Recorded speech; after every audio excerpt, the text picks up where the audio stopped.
It can be a dark, dark thing when you're trying to hide. Every story, every sky, you love the way you are. There's nothing you need to prove, 'cause heaven knows your name. There's a reason you were made, fearfully and wonderfully.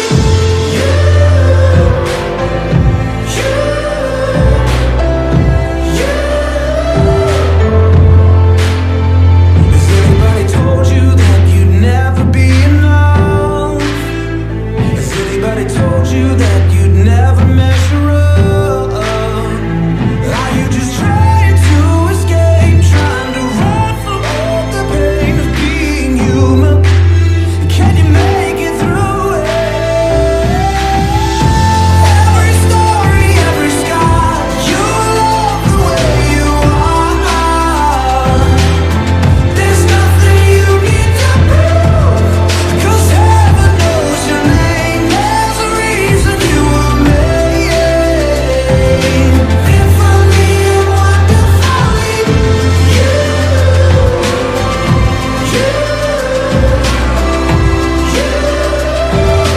Fearfully and wonderfully.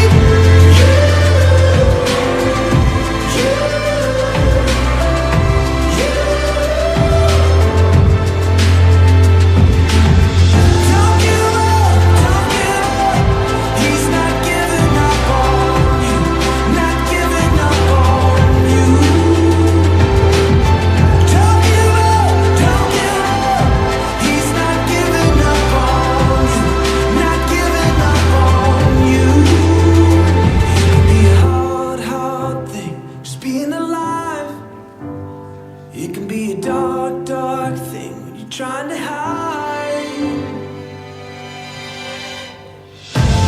Every story, every sky, you love the way you are. There's nothing you need to prove, 'cause heaven knows your name. There's a reason you were made, fearfully and wonderfully.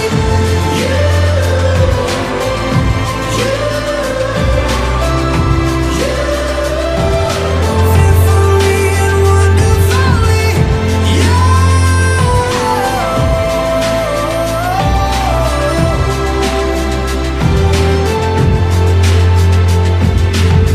Don't give up, don't give up. He's not giving up on you, not giving up on you.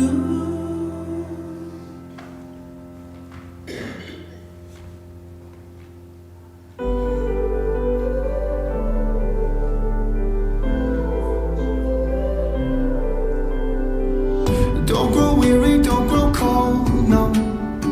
Remember everything he told ya. There's nothing new under the sun, no. Still his promises are for ya. I tried and tried to stop the noise, but I'm so glad that I can hear your voice say, listen, child, listen. You're a citizen of God on high. Listen, oh listen. Let his peace guard your heart and your mind. One day soon there'll be no more pain.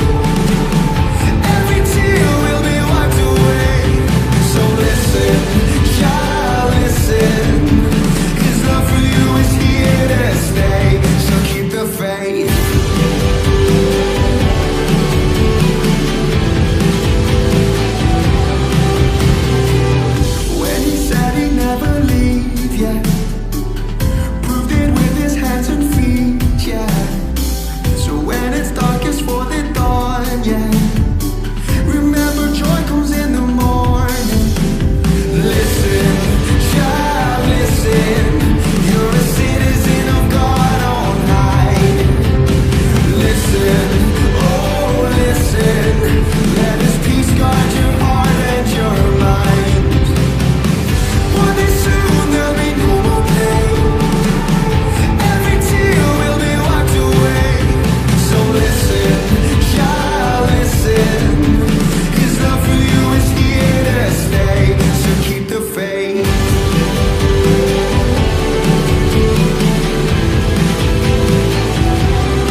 Williamson. My wife and I are the directors for the Poetry Pathfinder Club. Kids generally are aged 10 through 15. If you have any kids you know, just let them know about us next year. We'll start again. I think we'll have registration probably towards the end of August, early September, because this September we're having the Pacific Northwest Regional Camporee in Kalispell, Montana. So that'll be pretty good for the kids as well. And then a couple years after that, we'll have the National Camporee in Wyoming. A couple events I wanted to go through that were not mentioned on there is we did have Camporee near St. Helens and we're near the Packwood area between both those mountains. And that was great for the kids as well. And we also had caving. There's a bunch of lava tubes around Mount Adams and St. Helens. So we took them caving down those little caves in October. I think we completed about 12, 13 honors this year. Pretty good amount, I'd say. Kids had a great time. Last couple years have been more difficult, but we've done a lot more with the kids. As you saw, we had a teen retreat up there. It's been exactly 2 years since we've had a teen retreat, since being in the pandemic. So it was great to see the kids socialize in that regard. And the same with Camporee as well. We had whitewater rafting, the first big Teen Extreme event for the kids, and that was great as well. Thank you for all of your support. And once again, if you know any kids that want to join the club, we're sitting here ready for them. Thank you.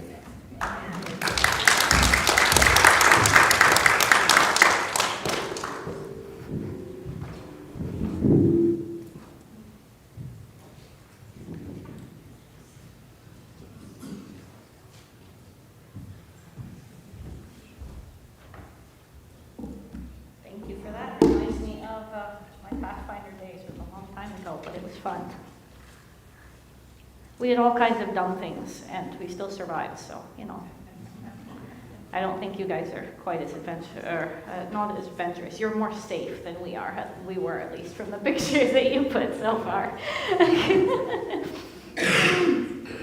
So when Pastor Natalie texted me and asked me if I could do the sermon today, the first thing I told her was, I have this problem, and that is I can do about 5 or 10 minutes at a time because I teach children with the attention span of a hyperactive chicken. And she was like, well, I can try and find someone else to work with you here. And I was like, okay, well, maybe I'll think about it. And the more I thought about it, the more I realized that I can do one thing that's longer than 5 or 10 minutes, and that is tell a story. So I figured today I'm going to tell you guys a story. Humanity is tied to story. It's embedded in us somehow. The entire Bible is mostly stories. Of course, those are true stories of how God interacts and interacted with people.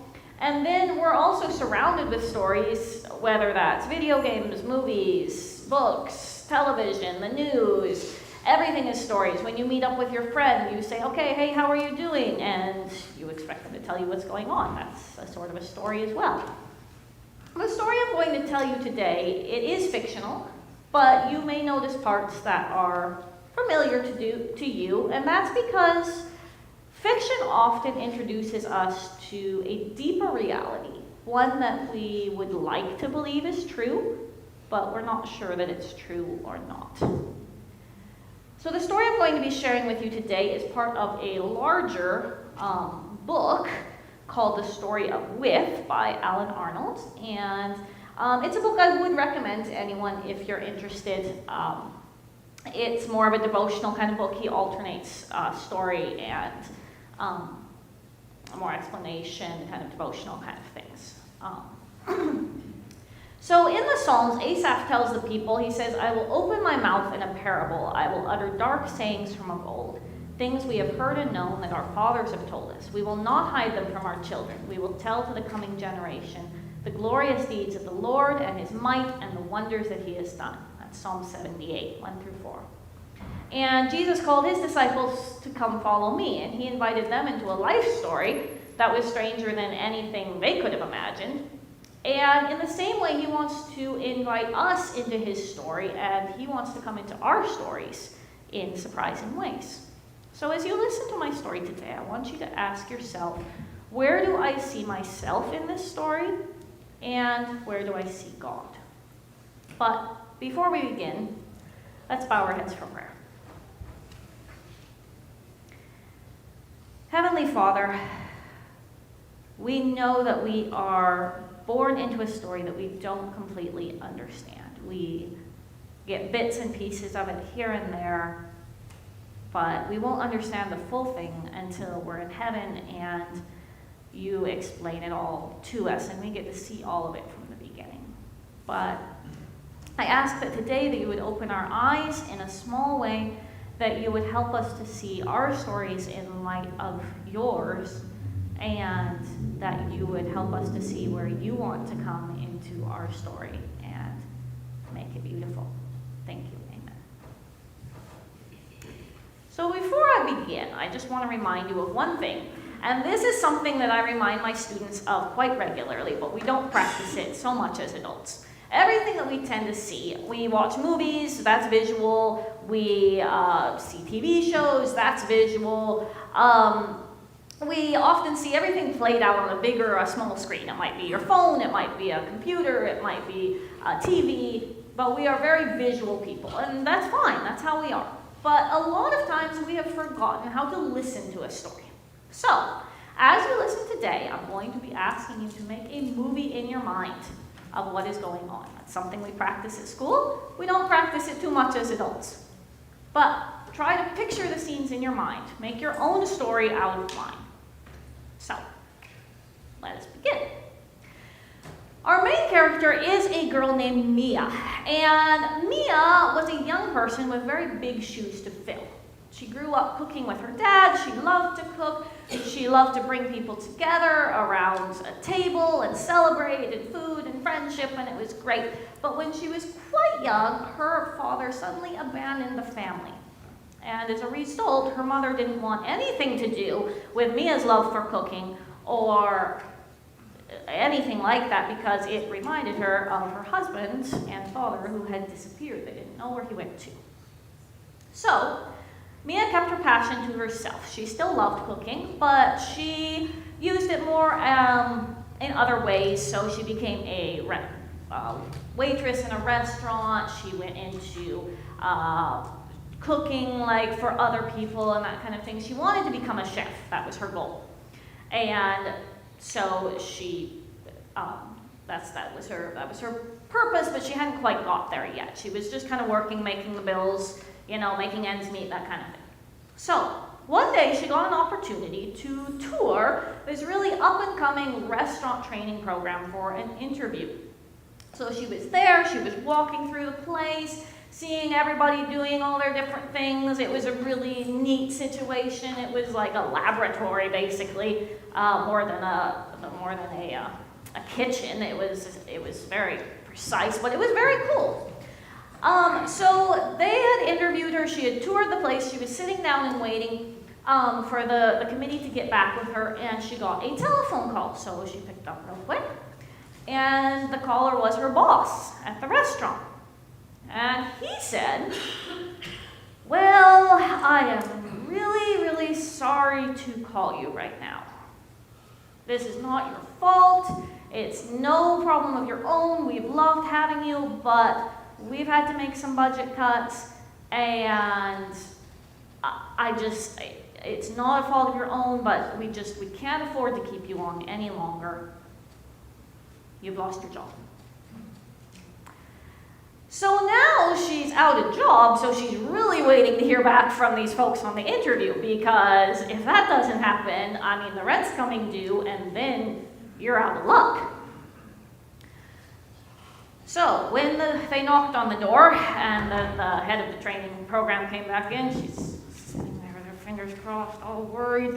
And so the man comes in and he sits down and he says, "Well, as you know, we only take the best here." She's like, "Yeah, okay, can lead on with it. And you're very qualified, but we got better candidates, so we're going to be looking at other options for right now. Have a nice day." So she goes back to her car. She's like, lovely, I have lost my job. I have lost this interview. My dad's not here. My mom's not here. I'm not going to be a chef. This really, really stinks. So she gets back in the car, gets on the road, drives home. Starts to drive home, I should say, because as she's driving along on the GPS, it pops up and it says, there's an accident on the highway. You are going to be delayed 45 minutes.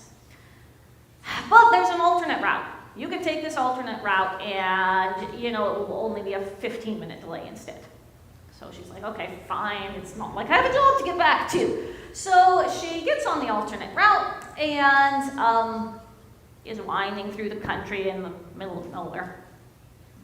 And they're going, and been about 15 minutes and not seeing the highway, and the gas gauge is going down, and she's like,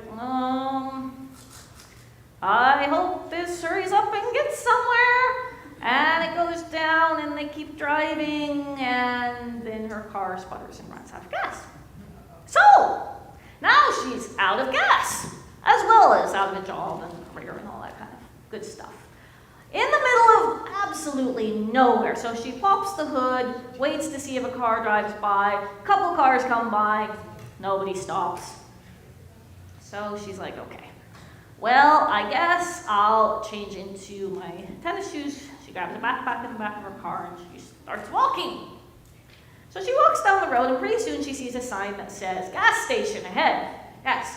So she heads on out, gets there and discovers that it is one of these rundown gas stations that might have been used 50 years ago, but probably hasn't been used since then. It does have one light on, and the evening's starting to fall, it's starting to get dusty, so she's like, well, I guess there's no better place. At least there's a light here. So she curls up on a corner bench by the station, has a very uncomfortable night. Nightmares, uncomfortable, very bad night. In the morning, she wakes up and there's campfire smoke drifting through the trees. So she gets up and brushes herself off as best she can and starts to head towards where the smoke's coming from. And there she finds an elderly man who's all alone there in the forest tending his campfire. She walks up to him because he doesn't seem very, very harmful. He seems pretty safe. So she walks up to him and she's like, hi, where are you from? Who are you? Why are you here? And he says, well, I don't know. I don't know my name. I don't know why I'm here.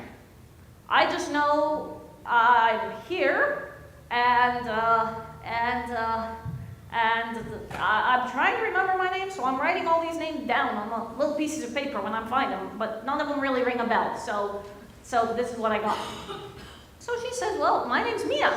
Oh, he says, well, here. She grabs a piece of paper, writes, here, take this. It says Mia on it. She goes, I know my name. Yeah, but I'm going to forget your name, so here, take this and keep it. That way I remember. Okay, she says, that's fine.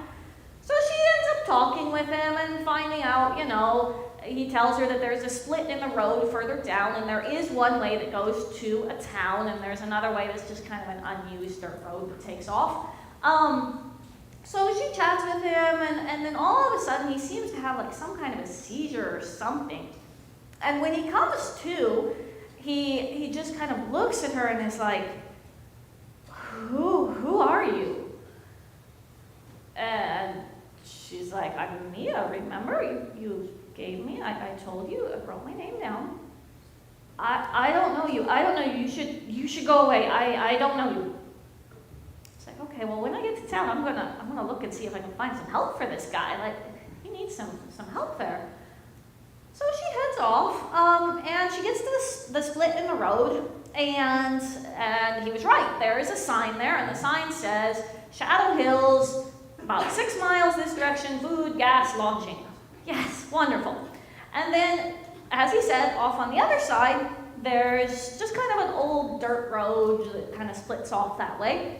So she just kind of takes a break for a minute, puts her backpack down. She's planning on moving on. She glances over this way, and she sees something that is surprising, to say the least. And that is, over in the weeds, kind of grown over, there's a tree kind of hanging over it and some weeds growing up. In the weeds is her dad's old truck.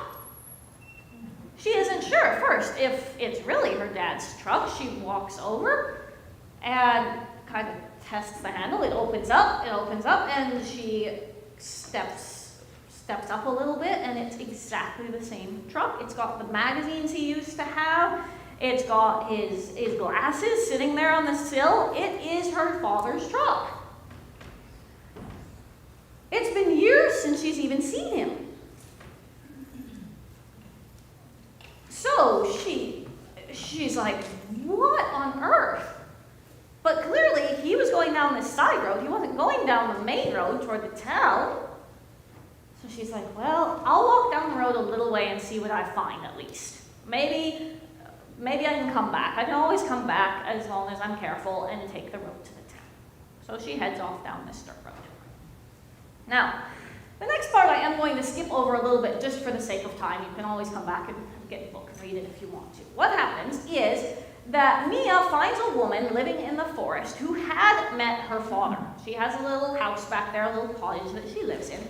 And this woman's name is Iona, and she invites Mia to explore Mia's own story. She tells Mia that she has to enter her own story and explore that before she can go in search of her father. So, Iona also gives Mia a small bag, and it's got 4 little glass vials in it. And she tells Mia each one of these vials signifies a part of your story. So you have to go in order. You can't skip one and jump ahead to the next. Each one comes in order. And she tells her, you have to be careful because you're going to find an enemy and you're going to find help in unexpected places. So, Mia goes off on this adventure. She has two different things going on. First of all, she learns to be expectant. That's her first one. And then the second one is she stumbles into a glorious kitchen with a whole bunch of other chefs who take her under their wing, help her bring her dream to reality, and she's really excited about that. So we pick up Mia's story again as she opens the door, and suddenly there's a blast of sand and grit and gravel, and she realizes she has walked into the middle of a sandstorm. So she choked and gasps and tries to slam the door shut, but it won't. So she ties up 2 of the vials that she's already got filled. She ties them up in her jacket and kind of sticks them in a corner. And then she takes one in her pocket. The other one she had dropped on the floor, and now it's covered by sand, and she has no idea where it is. So she hopes she got the right one. So she tucks it in her pocket, and she kind of gets out into the desert, the sand. And once she gets out, it's a little bit better than everything, coming in the door on her face. So she gets out there and trying to kind of catch her breath and see what's going on. And all of a sudden, someone shouts, "Man, stop!" And she turns and she sees this very tall man, and he's scarred, he's really kind of intense looking, and he's coming towards her. So she freaks out, and she starts to run, and as she turns over here, she sees this other guy, and he's just kind of sitting here, eating his snacks. So she goes over there and is like, this guy's trying to chase me, he's trying to get me, help me. So the guy over here, he looks over, he's like, oh yes, I've met that man before. You're right. He's very dangerous. Now, my name's Asher, and you are? Mia. Okay? Okay, your instinct to run was very good.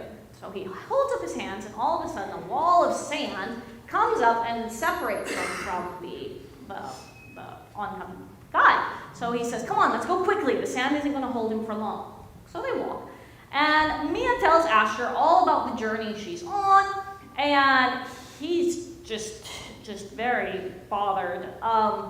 he tells her, I don't know what I was thinking. This really seems pretty dumb. You're not going to find what you're looking for here. I mean, it's not safe. This desert just goes on forever. You can't just walk out of it. Okay, I'll tell you what. Give me the vials, and I can get you out. Well, she's like, I only have one. I don't have all of them. The others I left back there because sanitation really matters. So hand me the vial, and just tell me I want to get out, and I'll get you out. But I'm looking for my dad. I want to find my father. I came all this way looking for my dad. I'm not just going to quit now. So he says, okay, well, in that case, if you're not just going to quit, there is one way to get out of this desert. Now, you're going to listen carefully. Here it is. Your words have power. You have to overcome the desert. You're stronger than it. This is your desert. So you say it out loud. Tell me, I can get out of this desert. I can do it. I don't need help. I will get out of it. So she tries. I can get out of this desert. I'm going to get out of the desert. I can do it on my own. I don't need help. And the sand starts to slip underneath her feet. But not in a good way, because it's sucking her down. A little bit at a time, it comes up to her knees. She's like, Asher, this is not helping. What do I do? No, he says, it's fighting back. You gotta be stronger. Come on, you can be stronger than it. You can do it. So she tries, but it keeps just growing and growing and growing. It's come up to her neck. And she's like, help me, Asher, get me out. But now, he just looks at her and he laughs. She's holding up the vial, and he grabs it, takes it from her, stomps on it. He says, I don't know what's right. You do have an enemy. That enemy's me, and I love breaking things. Have fun. Bye. He walks off. So Mia starts thinking to herself, okay, great. I'm going to drown in quicksand in a desert. Good stuff. It's slipping up her neck. It's coming up to her chin. She has to pinch her mouth shut to get it in. She starts holding her breath. Only her hand is reaching out, and all of a sudden she feels somebody grab her wrist and pull it. She's afraid that it's too strong, that she's too far down. But they pull and pull and pull her out until finally she's sitting on the sand. She's trying to wipe the dirt out of her eyes and her mouth, and somebody, whoever it is, gives her a cloth. She kind of wipes it off. They give her a water bottle, and she takes a drink. She looks up, and it's the scarred man who had frightened her at first. He's come to her rescue. She's like, thank you. I appreciate it. Who are you? So he tells her, my name's Ryder, and I am here to watch over you. I'm here to try and take care of you. Now, Asher was right about one thing. This is your desert. It represents your doubts and your fears. And your words do have strength, but not for getting out of the desert. Who are you, really? Well, she says, I'm Mia. Let's see, I'm a failed chef. I am jobless. Soon I'm going to be homeless. What else shall I add on here? No. He says, that's not what I'm talking about. Who are you really? I am a son of the Creator. That's my identity. What's yours? A daughter of the Creator? Yes! He says, so speak to him. Ask him for help. And the desert will lose its hold. So Mia takes a few steps away and speaks some words between herself and the Creator. And then she comes back. But what about my vial? It's all broken. So Ryder picks up the pieces and gathers them. And he says, now, I want you to look at your hand. Hold out your hand. So she holds up her hand. And she sees that where the sand has scraped on her skin, there's this light, this golden light that's starting to glow through the skin. And when she touches the pieces, she can use it almost like paint to stick them together to make the bottle whole again. As it comes together, the sea in the desert begins to fade from view. The sand goes away. The wind stops blowing so hard. And slowly, she's back where she began. But not before she hears Ryder's final words. I will be watching over you. Don't be afraid.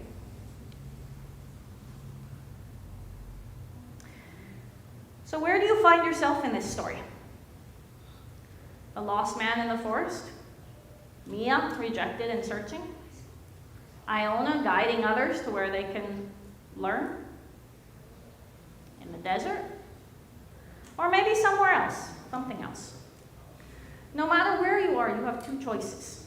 You can believe you're on your own, which most of us do, even if we don't say we do. Our actions show that we do believe we are on our own. That we can do it on our own, that we don't need help from other people, we don't need help from God.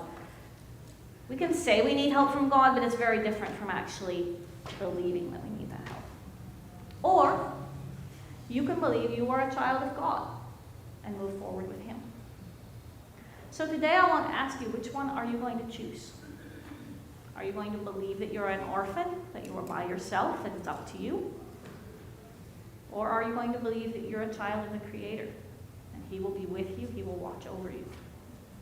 He can make the desert lose its power and get rid of those doubts and those fears and those struggles.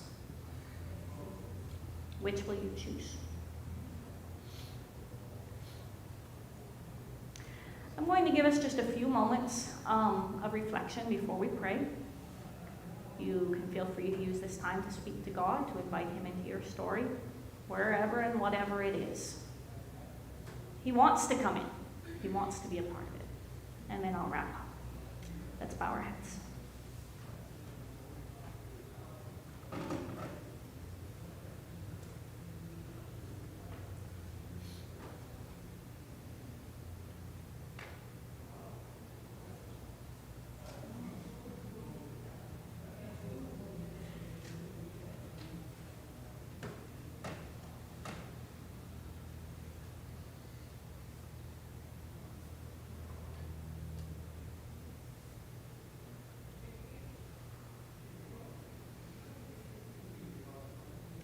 Father, we come before you today with many different stories. There are as many stories in this room as there are people, and you know all of them.